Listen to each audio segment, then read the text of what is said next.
Hey, Chris here with Voodoo Sidecar, and I'm going to be making a Vesper today, also known as the James Bond Martini. I think it's a better bang for your buck because with the regular martini, you're just essentially putting vodka or gin into a glass and cooling it down, and you're getting upcharged at a bar by quite a bit when you could easily just be getting a vodka on ice if that's what you want.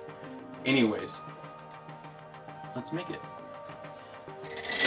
All right. Make sure you have a mixing glass or a tin or whatever you have at home, as long as you can mix the cocktail. It'll look okay. I'll make it all good. I make my Vesper pretty traditionally. It's not equal parts. Some people do actually like it more heavy on the vodka. I prefer it heavier on the gin. So I do 2 ounces of gin. So in this case I'm using Botanist gin, which is a great gin, best bang for your buck in my opinion, at least what I can find at retail stores. It's from Scotland, makes a great martini. That being said, a Vesper. So 2 ounces of Botanist gin. Perfect for what I have left in the bottle.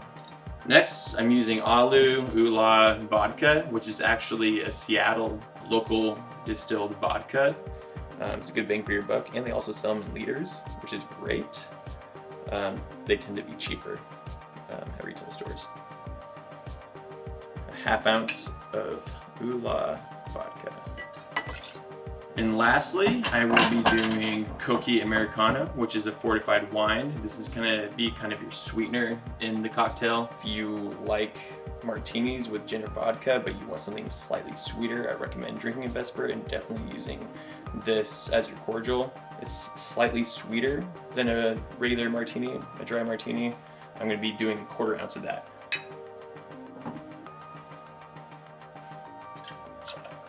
And then after that, finally, add ice and stir.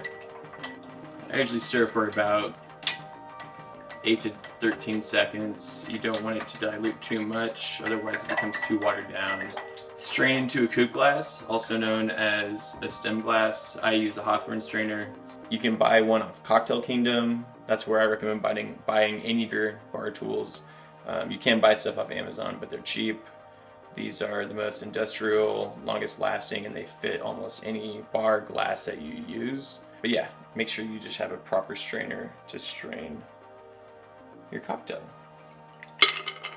Finally, you want to use a lemon and a peeler to garnish your cocktail. Some people actually like throwing the lemon peel as a garnish into the cocktail.